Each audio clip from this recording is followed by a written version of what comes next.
Tous les ans, je vois cette jeune femme. Elle vient de Pologne pour voir Frank, son arrière-grand-oncle.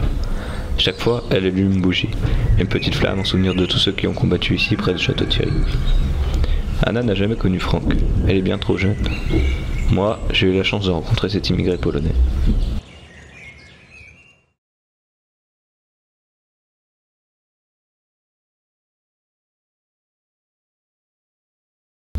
« 1917. Les États-Unis entrent en guerre. Nous sommes nombreux à nous être engagés pour des raisons bien différentes. Frank était un immigré polonais. Il avait quitté son pays car il rêvait de liberté. Ce nouveau citoyen américain voulait défendre son idéal de liberté en combattant en Europe. Alors Frank, demain c'est le départ. Tu vas nous manquer ici. Oui, je dois y aller. J'espère que tu trouveras un bon ouvrier pour me remplacer. Tu as écrit à ta mère? Non, je sais pas quoi lui dire, c'est pas facile. Il faut le faire, c'est important. Allez, va dire adieu aux autres. Je suis fier de toi. Partout dans le pays, les mêmes scènes se rejouaient. Les hommes s'interrogeaient. Allait-il partir? Fred Norton n'a pas hésité. Alors Fred, tu étais déjà une star dans l'université de l'Ohio. Un vrai champion. Ton avenir est prometteur. Mais pourquoi veux-tu partir en Europe et risquer ta vie? Je veux servir mon pays, c'est normal. Je ne fais que mon devoir. Et qu'en pense ta fiancée? Il y avait aussi les inconscients, les garçons épris d'aventure, ceux qui rêvaient d'indépendance ou d'une autre vie. Tu vas voir, on va les descendre ces boches et on sera même payé pour ça. Elles sont jolies les petites françaises, il paraît. Au moins on pourra quitter ce trou perdu pour voir du pays. John, tu rêves? Nous avons tous dit adieu à nos mères, à nos pères, nos femmes, nos amis. Mais pourquoi tu pars? Tu vas te battre pour des blancs qui nous traitent comme des moins que rien, des esclaves, des sauvages. Tu sais très bien pourquoi. Et puis, c'est peut-être un moyen de montrer qu'on est comme eux, un moyen d'obtenir nos droits.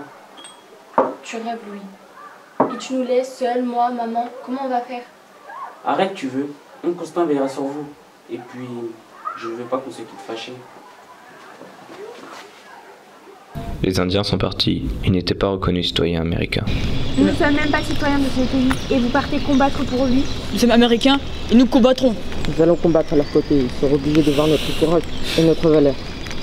Aujourd'hui, je vais faire mes décrets. Non. Et il y a celui qui n'aurait pas dû partir. Tu n'es qu'un enfant. On ne fait pas la guerre à 15 ans.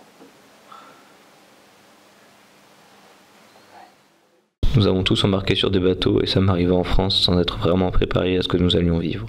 En débarquant, nous avons croisé Mary Moore. Je l'avais vue au cinéma dans Miss Deception. Colonel Mackenzo! Oui? Bonjour, je suis Estelle Gégon, je travaille au service communication, je dois vous escorter.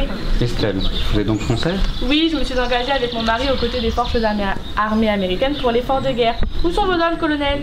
Mes hommes, ce sont des pontonniers. Ils rentrent au camp. Ah oui, c'est vrai, les Noirs ne sont pas mélangés aux autres soldats. C'est étrange parce que chez nous, tous les hommes combattent ensemble. Mes hommes sont braves, mes hommes sont courageux. Tel Louis Bellard, un brave soldat, un brave gaillard. On peut être fier de lui, vraiment. Nous avons rejoint des camps d'entraînement. Des soldats français, les poilus, comme on les appelait, nous ont formés à la guerre des tranchées. Les hommes sont épuisés, ils n'en peuvent plus. Cette guerre ne fait pas que des morts, mais aussi des blessés, des mutilés. Il est temps que ça s'arrête. Les hommes sont entraînés, bien courageux, ils vont gagner cette guerre. J'ai cru comprendre que vous êtes un expert concernant la mitrailleuse. C'est ton major qui l'a écrit. C'est à moi que tu parles, Pauline. Je suis Ojibo et pas indien. Alors tu me la montres ta machine. Ah, je te parie, qui c'est moi le plus doué? Non, pareil. C'est ça. C'est de la bombe. On verra bien. En mai 1918, certains d'entre nous ont rejoint les troupes françaises du côté de Château Thierry. Sur le chemin, nous avons réalisé l'effroyable réalité. Les paysages étaient dévastés, les hommes n'en pouvaient plus. Les villes étaient détruites et les villages étaient rayés de la carte. Les femmes se débattaient pour nourrir leur famille. Je me souviens de cette veuve et de son enfant que j'ai croisé dans un village. J'espère que vous arrêterez cette fichue guerre. Elle a pris mon mari, elle a pris son père. Faites qu'il ne soit pas mort pour rien. Aujourd'hui, le seul souvenir qu'il a de son père, c'est une photo. Tu es bien jeune pour te battre. Quel malheur de sacrifier de si jeunes hommes.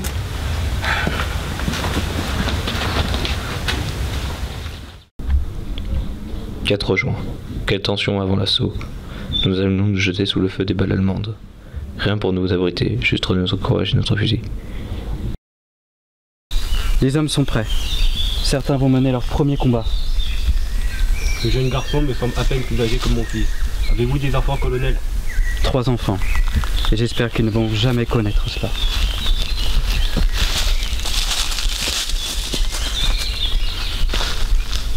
Dis-moi, soldat, quel âge as-tu vraiment? 15 ans, major. Bientôt 16, je l'espère. Tu incarnes le courage de la jeunesse américaine. Demain, tu livreras ton premier combat. Sois fier d'être un marine.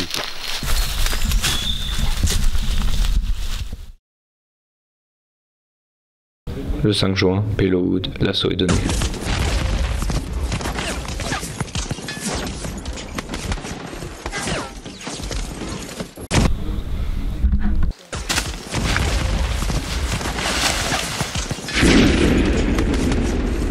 Major, il est blessé. Major. Ah.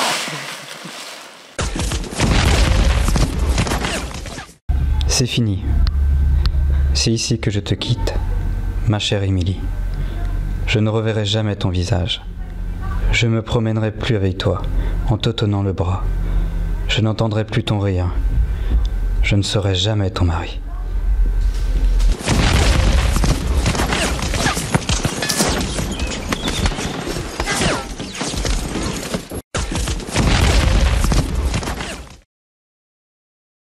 Des hommes blessés arrivaient constamment dans les camps médicaux.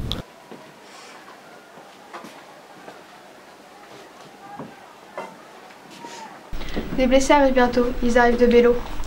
Profitons de cette petite pause alors, nous en avons bien besoin. Je me demande où sont mes frères. La dernière fois que je les ai vus, ils étaient près de Soissons. Tu as des frères qui combattent? Non, il est resté à Hollywood, il est acteur comme moi. Tu regardes pas cette vie d'acteur que t'avais avant? Et maintenant t'es nous aider? C'était une autre vie, je sais que je suis à ma place ici et je ne pouvais pas continuer à tourner des films alors que la guerre ravagé l'Europe.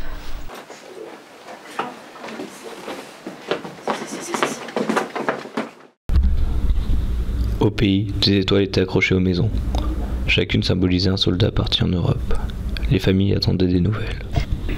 Un jour, mes 2 gentils garçons seront capables de lire ce livre et de l'appliquer. Peut-être que d'ici là, les mitrailleuses seront aussi obsolètes que les mousquets datant de la reine Anne peuvent l'être aujourd'hui.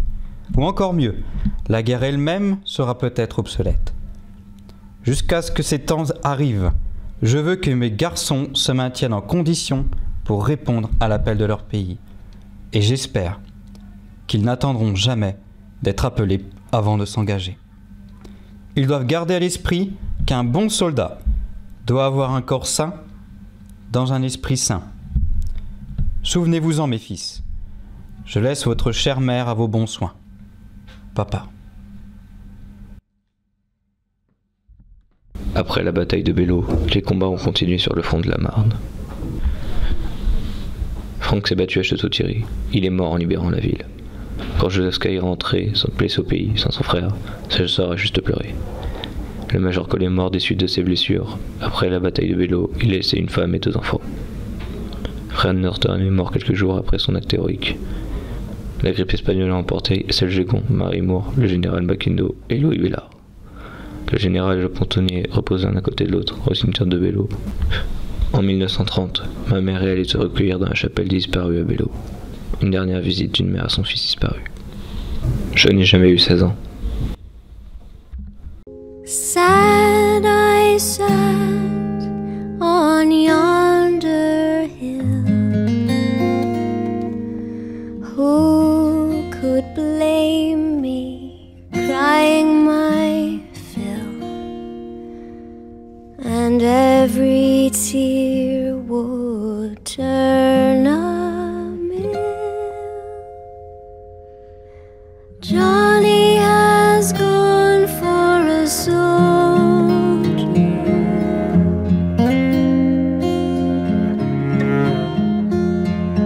Me, oh my, I loved him so. Broke my heart to see him go. They say that time can heal my woe. A blessing walk with you, my love.